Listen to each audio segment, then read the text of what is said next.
न्यायप्रिय राजा तथा रानी। काशीराज की महारानी का नाम करुणा था। वह राजवंश में पैदा हुई थी। सेवा के लिए हर समय दास दासियां हाथ जोड़े खड़ी रहती थीं। उसे किसी भी चीज़ की कमी नहीं थी। वह सभी प्रकार की सुख सुविधाओं में पलकर बड़ी हुई थी। उसे कोई दुख नहीं था। वह तो ये जानती भी नहीं थी कि दुख क्या होता है। विवाह के पश्चात भी करुणा के सुख में कोई कमी नहीं आई। वह बहुत सुंदर थी। काशीराज उसे बहुत प्रेम करते थे। वे करुणा का बहुत सम्मान करते थे। उसे कभी भी कुछ नहीं कहते थे। उसकी आज्ञा के बिना राजमहल का पत्ता तक नहीं हिलता था। एक बार शरद ऋतु थी। कड़ाके की सर्दी पड़ रही थी। एक दिन करुणा ने वरुणा नामक नदी में स्नान करने की इच्छा प्रकट की। राजा ने आज्ञा दी कि वरुणा की ओर जाने वाले सभी मार्ग रोक दिए जाएं। राजा के आदेश का तुरंत पालन किया गया। मार्ग और नदी के घाट सुनसान हो गए। जो लोग नदी के किनारे झोपड़ियां बनाकर रहते थे, वे भी अपनी झोपड़ियां छोड़कर चले गए। अब वहां केवल पक्षियों के चहचहाने की आवाजें सुनाई दे रही थी।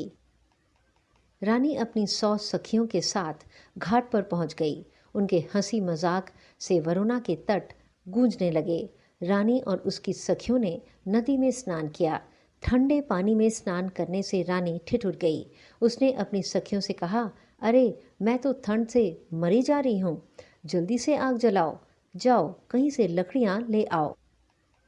रानी की आज्ञा पाकर सखियां लकड़ियां लेने ही जा रही थी। तभी रानी बोली, इतनी दूर कहाँ जा रही हो? ये सामने घास फूस की झोपड़ियां बनी हुई है, इन्हें ही जला दो।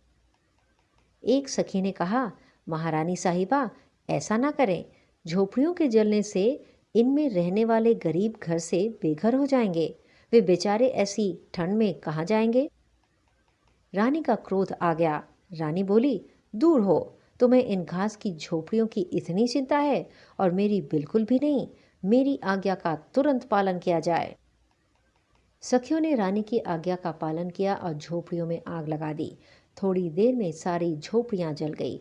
आग ताप कर रानी अपनी सखियों के साथ हंसी मजाक करती वापस महल आ गई।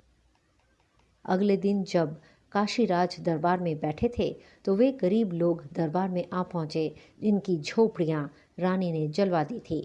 उन्होंने राजा को सारी बातें बताई। सारी बातें सुनकर राजा का सिर लज्जा से झुक गया। उन्हें बहुत क्रोध आया।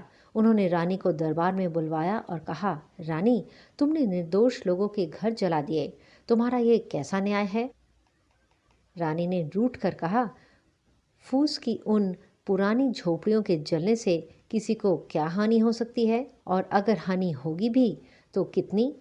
अपनी रानी के एक क्षण के आनंद के लिए लोग न जाने कितना खर्चा कर डालते हैं, और आप उन टूटी फूटी झोपड़ियों के लिए इतना क्रोध कर रहे हैं? राजा ने कहा, जब तक तुम रानी हो गरीब की झोपड़ी का मूल्य नहीं समझ सकती। मैं तुम्हें समझाऊंगा। राजा ने दासियों को आज्ञा दी कि रानी के राजसी वस्त्र और आभूषण उतार लिए जाए तथा इसे भिखारिन के कपड़े पहना दिए जाए। राजा की आज्ञा का तुरंत पालन किया गया। फिर राजा रानी को राजमहल से बाहर ले गए और बोले, अब जाओ, गरीब बनकर घर घर भीख मांगो और इस धन से गरीबों की झोपड़ियां दोबारा बनाओ। मैं तुम्हें 1 वर्ष का समय देता हूँ। रानी 1 वर्ष तक बाहर रही। उसने सर्दी, गर्मी और वर्षा सहकर कठिन परिश्रम किया।